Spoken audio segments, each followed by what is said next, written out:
Hey guys, so in this video we're going to be taking a look at Marine King Prime versus Roro from Pro League played. Oh, it was played today. Cool. So I thought this video would be interesting to share because Marine King does a very innovative twist to an otherwise normal build. It's just like a standard Reaper expand into 3 command center, but he does a slight twist which is able to catch Roro off guard and ultimately end the game in a very Marine King-esque fashion. So without further ado, let's jump into the game. On the top left position, we have Samsung Roro. And spawning on the bottom right, it is Marine King Prime. So, it's good old Marine King. He's back in StarCraft 2. And he's a very innovative player. Not the way that Flash is or that other players might be, but he does little things that Depot is just. I try to think of a reason why he would do that, and all I can think of is that he forgot to build a depot, so he tried to build it as soon as possible because there's no other reason to really build that depot. You need to wall off immediately. Because if the Zerg player does do a cheese or mass speedling build off of 2 bases, Finland represent. If they do a mass speedling build or some sort of cheesy pressure build off of 2 base economy, then if you don't have that walled off, then you're just gonna die.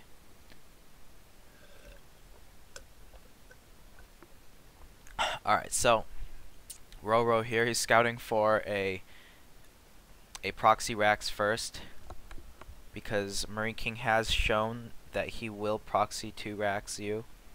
He's already done that in several other games. But Marine King, this is one of his first games that is, I guess, would be called standard play. I mean, his other games, he's basically done cheese, SCV pool. So I'm very glad to see him start to branch out into macro games, and it kind of makes sense because he's finally starting to get back into the swing of StarCraft 2, and so now he's had some time to work on macro builds, and we'll get to see what other cool things he gets to do. So right now, so when I was thinking about why he builds this depot there, it's probably because he forgot to send an SCV out, and so he did that so he wouldn't get supply blocked. But I did think of another reason. If you build a barracks here, I'm 99% sure you can build a factory right here, and that does provide a stronger wall off if you build a factory there instead of a second depot. And it does provide a stronger wall off for baneling busts and everything like that. Disgusting cheese. But Marine King does not do that, so it just looks like a mistake. But it is cool to think of. I'm pretty sure a factory can go there, so I'm gonna have to try that on ladder and see how that works out. So Marine King, he's doing a very standard build. He does a Reaper Hellion expand, then he gets 3 command centers, and he gets a Hellion force, and then he gets 2 barracks, and then 2 engineering bays. It sounds pretty standard. Now, one slight variation that Marine King does is that he only makes a total of 4 Hellions. And what this is going to do, as you can see in the game, or as you will see in the game as the game progresses, is that it's going to speed up his medvac timing so that it hits a full minute before a standard medvac timing would in fact hit. Which is pretty cool because it catches Roro completely off guard. Roro, he's not a bad Zerg player. He knows that he needs to send an Overlord in at an X time in order to scout to see if it's going to be 2 base or 3 base play, but he did not make the read that Marine King only made 4 Hellions, and he basically rushed the starport out and was able to hit with two medvacs full of Marines and Hellions a full minute later. And this is why the game ended so quickly, because Roro was just caught completely off guard by Marine King's slight timing modification. So one thing to point out, he's getting his second gas fairly fast, as if he's going for a Cloak Banshee build, but he's actually not going for Cloak Banshees this game. So I believe these are his first 2 Hellions being made, and yeah, that gas is very, very, very fast. At first I thought it was a mistake, but then I realized it's probably for his medvacs, because he does get double starport production up a lot faster.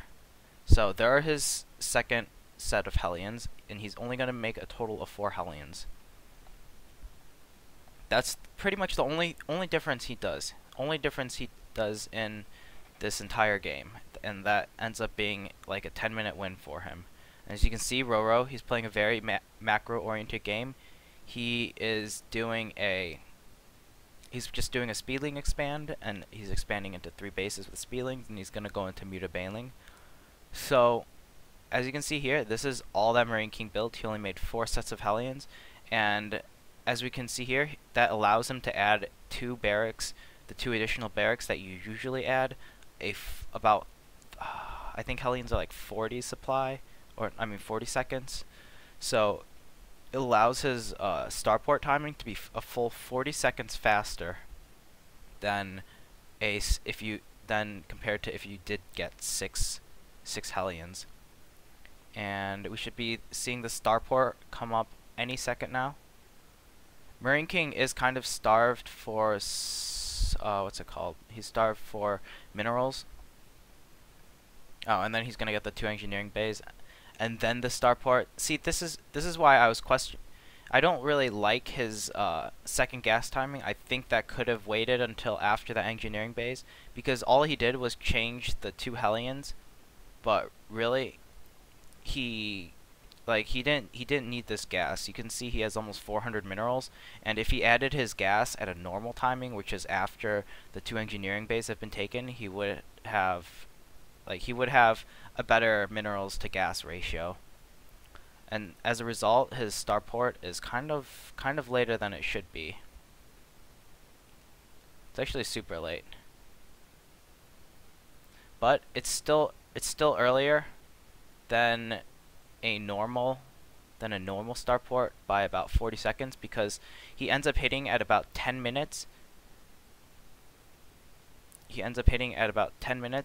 And the regular normal pressure off of 3 bases hits at 11 minutes, and we can see that Roro, so he's getting a layer, and because he did see with the Overlord Scout about a minute earlier, I did pause when I was talking about something else, but he did see the 3rd command center. He's seen Reaper Hellion, and he's also seen Stim, I believe. So he knows that Marine King Prime is doing a Reaper expand into 4M build. So he's just droning up. He knows he's completely safe. He hasn't made the he hasn't registered that there are only 4 why am I blanking out? 4 Hellions, which is kind of hard to do. It's not something that comes naturally. Like, what if it has the other 2 Hellions at a watchtower or something? But as we can see, the 2 medvacs are coming out extremely fast. Extremely fast. 9 minutes. And so they'll be out before 10 minutes are even out. And Marine King Prime will also have a 3rd base on the ground as well. So he's in a great position. And now, as you can see, the Baneling Nest, it's just about to go down. And Marine King Prime, he has 2 medvacs almost done. He has Stim completed. So Roro is really he's preparing for the build that hits at 11 minutes, when Marine King's build is going to hit a full 10 minutes earlier, right when Roro is droning, and it's going to hit him right before he starts to make a bunch of units. And that's all because he just delayed. He didn't make his 5th and 6th Hellions. That's pretty much the only reason why this push is coming a lot faster. And so, like this, he already has a menacing amount of units, and as you can see on the minimap, his medvacs are moving out, and it's going to meet up with the rest of the army. And Roro does not even have a Baneling Nest finished, because he was expecting the Baneling Nest to finish in time for an 11-minute attack, when really Marine King Prime has switched it up, and did a slight variation in order to hit now at 10 minutes, which is very, very cool. And even if he did wait for the medvacs to come, the baneling nest still wouldn't have been done in time. And as a result, he is able to do a catastrophic amount of damage. He kind of overstims there, but that's okay. That's how much of a build order counter, I guess, he did. He was able to catch Roro completely off guard because of this. And as a result, he's able to get the third base for free.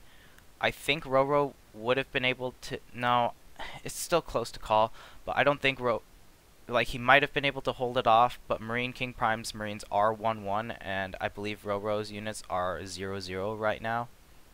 Yeah, they're 0-0, so he really was trying to rush out a Spire. And so, like, it's 11 minutes now. This is the normal time that a 2 medevac push would have hit off of 3 bases, but as a result of Marine King delaying those 2 hellions, or not delaying, he didn't even make them at all, not making them at all, he's able to do a bunch of damage, kill off some drones, a bunch of lings, and Roro's third base. And with that, the game also comes as well, because now his production is fully kicking in on 3 bases, and Roro only has 2 bases, and he doesn't even have baneling speed at all. And so, now we get a chance to analyze a little bit of Marine King Prime's micro. So, you basically want to target down queens and banelings over zerglings. But Marine King Prime, he also knows that, like, whatever he can pick off is good, basically. So, like, if he can pick off a couple lings, let me just go back. He does, like, kind of like a little like, I don't know what to call it, but he does a little poke up, and he gets a couple units. Roro kind of, like, is starting to try to surround it, which won't work. And as soon as he pulls back, Marine King Prime shoots back, and he's able to get a little bit cost efficiency out of that trade because of that. So let's take a look at it again. See, he gets like 2 zerglings off. He would have gotten slightly more if Roro tried to commit a little bit more. So that's really good. And now he's going to pre-spread. And since there's no baneling speed, he's able to kind of micro back the banelings, and he also does a bunch of target firing to kill all those banelings as well.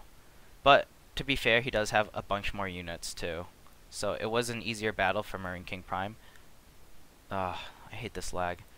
Alright, so you can, if you take a look at the banelings, you can see them dropping a lot faster than the lings, and what Marine King Prime is doing is he's targeting the banelings down. So there's only 6 banelings. First, Marine King Prime splits up into 2 groups. And then now you can see there's 6 banelings. There are 5, 4, 3, and then 2, 1, 0. Like, it's pretty ridiculous being able to target fire banelings with this group, and then target fire banelings with that group at the same time as you're kiting back speedlings. So, like, I'll just, like, do that in fast motion. Just keep an eye on all the banelings and watch how fast they get targeted down. And, like, even though there's still zerglings out on the map, the banelings die first. And that's how you know that Marine King Prime is targeting those banelings down.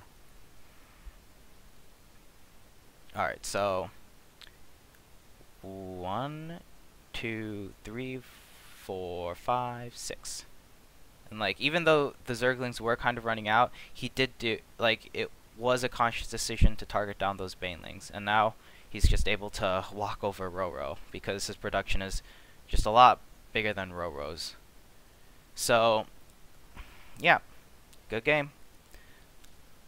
I just want to share with you guys that short little VOD. This is going to be a lot quicker than a lot of my normal games because Marine King Prime did a teensy-weensy variation by making only 4 hellions instead of 6 hellions. He was able to get his starport out slightly faster, about a minute faster, and catch Roro completely off guard, and was able to take in a relatively easy win as a result of that. So, Marine King Prime, everybody.